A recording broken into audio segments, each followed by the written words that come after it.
Om Swastiastu, umat sedharma yang berbahagia. Saya teruskan pembacaan kitab Bhagavad Gita pada channel saya ini. Kali ini saya pilihkan percakapan keempat sloka 33. Sloka ini menyangkut masalah ilmu pengetahuan sebagai persembahan.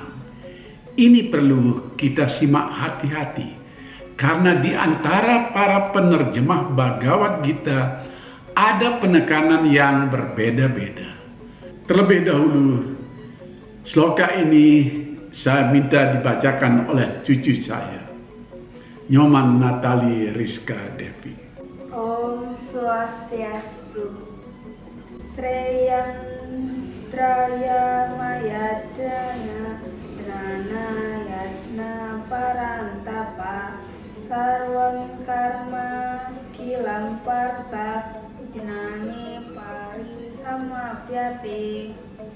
Almarhum Bapak Nyoman S. Pendit menerjemahkan sloka ini dengan bunyi begini.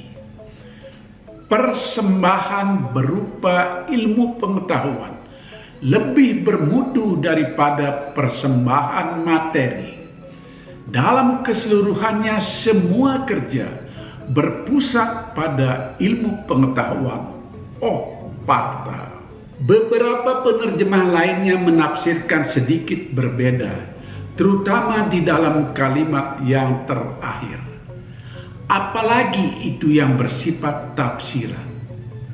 Made Dharmayasa menafsirkan bahwa semua perbuatan-perbuatan itu berakhir pada ilmu pengetahuan. Jadi tidak menyebutkan soal mana yang lebih bermutu, apakah persembahan ilmu pengetahuan atau persembahan materi. Adapun almarhum Moham MS menafsirkan berbeda pula. Beliau menyebutkan apapun semua tindakan kita tanpa kecuali memuncak dalam kebijaksanaan atau ilmu pengetahuan. Ada beda-beda yang tipis. Yang satu menyebutkan semua jenis pekerjaan harus berpusat kepada ilmu pengetahuan. Yang dimaksudkan di sini adalah tanpa seseorang memiliki ilmu pengetahuan, maka apapun pekerjaannya tidak mencapai hasil yang baik. Yang lain menyebutkan segala pekerjaan atau perbuatan akan berakhir pada diperolehnya ilmu pengetahuan. Mungkin yang dimaksudkan adalah segala perbuatan pada akhirnya akan mendapatkan ilmu pengetahuan. Orang bisa belajar dari pengalaman kerjanya. Semua tindakan atau pekerjaan itu akan memuncak pada kebijaksanaan yang didapat. Pekerjaan yang kurang berhasil pun bisa saja mendapatkan ilmu baru untuk kesempurnaan. Apalagi pekerjaan yang sudah baik akan lebih baik lagi karena adanya ilmu pengetahuan yang diperoleh selama melakukan pekerjaan itu. Dalam hal inilah ada pepatah yang sangat tepat dan sangat populer. Pengalaman adalah guru yang terbaik untuk mendapatkan ilmu. Belajarlah dari pengalaman itu.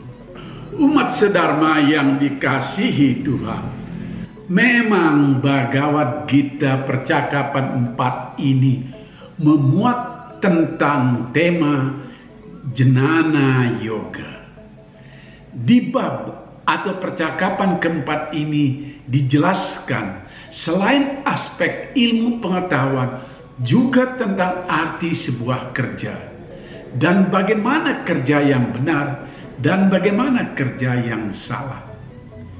Intinya adalah Ilmu pengetahuan yang suci menuntun manusia bekerja tanpa mengumbar hawa nafsu, tanpa motif kepentingan pribadi, tanpa mengharapkan sesuatu, mengharapkan pamrih, puas dengan hasil yang diperoleh. Sebelum sloka 33 ini sudah dijelaskan berbagai bentuk persembahan atau pengorbanan yang bisa dilakukan manusia sebagai baktinya memuja Tuhan yang Maha Esa. Ada yang mempersembahkan harta benda, ada yang mempersembahkan berbagai tindakan atau kegiatan spiritual seperti meditasi. Ada yang melakukan persembahan dengan pranayama, pengendalian napas. Ada yang mengendalikan cara makan.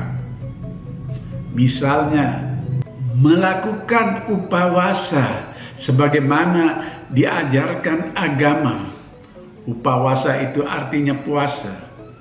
Atau berpantang makan daging, apa yang disebut dengan vegetarian, dan banyak cara-cara lainnya dalam upaya mengendalikan diri. Semuanya itu adalah persembahan. Semua persembahan itu kalau dilaksanakan secara tulus akan mengantar seseorang ke jalan yang benar. Dan semua pengorbanan itu akan diterima oleh Tuhan yang Maha Esa. Persembahan dan pengorbanan itu hanya jalan. Dan jalan manapun yang ditempuh oleh umat manusia, maka akan sampai kepadanya juga. Namun, dalam sloka yang baru saja dibacakan ini, dinyatakan persembahan dalam bentuk ilmu pengetahuan atau jnana yoga dianggap sebagai pengorbanan yang suci, dan pengorbanan ini nilainya lebih tinggi dibandingkan dengan pengorbanan bentuk-bentuk yang lain. Tentu saja, asal tidak menganggap remeh bentuk-bentuk pengorbanan yang lainnya itu. Jadi pada dasarnya, ilmu pengetahuan itulah yang lebih tinggi, lebih mulia, lebih baik yang harus dikuasai oleh setiap orang untuk meningkatkan mutu kehidupannya di dunia ini. Tanpa ilmu pengetahuan, maka orang seperti berada di dalam kegelapan. Ini yang memotivasi orang untuk selalu belajar.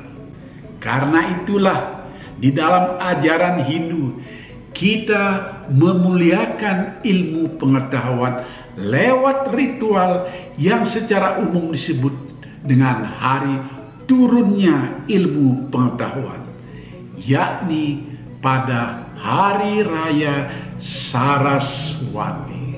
Dewi Saraswati sebagai sakti Dewa Brahma dilambangkan sebagai pembawa ilmu pengetahuan yang turun ke bumi.